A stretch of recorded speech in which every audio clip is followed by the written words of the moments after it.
The next vehicle you buy could be the last gas-powered vehicle you ever own.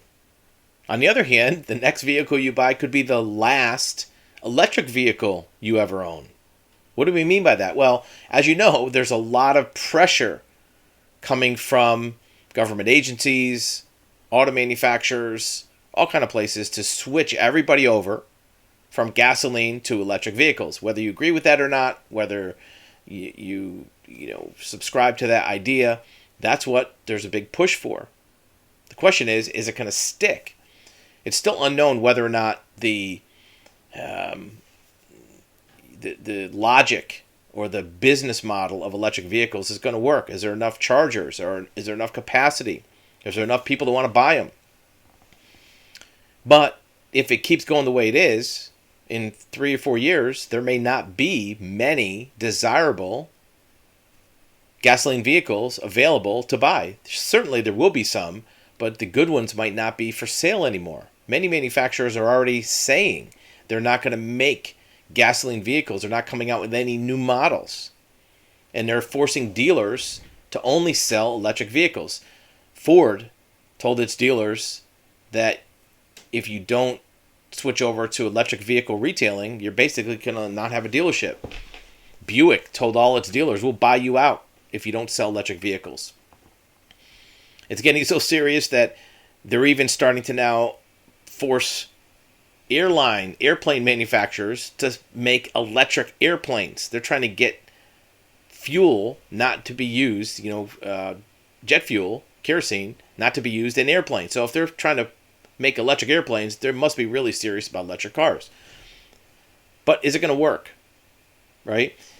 You might buy an electric car in 3 or 4 years, but you might find out 3 or 4 years later the whole thing collapses and there's not enough infrastructure to keep with electric and everybody goes back to gas. Who knows?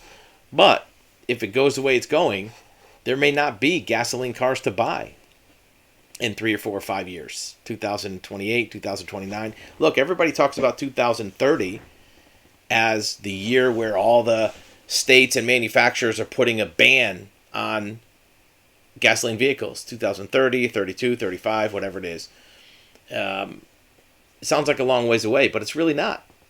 Right now, we're knocking on the door of 2023. So let's round it off. Call it 2023. 2030 will be 7 years from now. If you go back in time from 2023 minus 7 years, that was 2000 and call it 2016. Think back in 2016. What were you doing? It's not that long ago. You can think back to that easily. The car you have might even be from 2016 or older. The house that you live in, you've lived in since 2016. So 2030 is just a blink of an eye.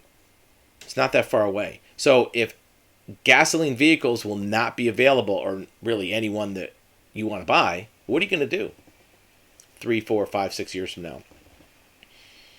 So whatever you have now for gasoline vehicles or whatever you buy in the next couple years might be the last gasoline vehicle you ever own. Everything after that might be electric. Plan your life accordingly. Think about how you travel. Think about how you commute. Think about how you take trips, what you do on the weekends.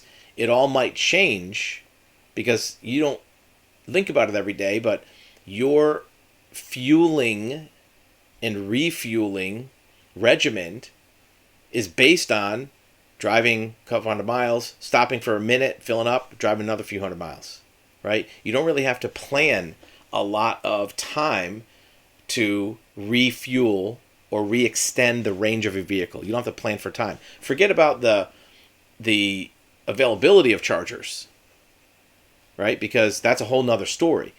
Gas stations, you can't swing a dead cat and not hit a gas station, right? Gas stations are everywhere. When you're driving most places, every minute or two you hit a gas station.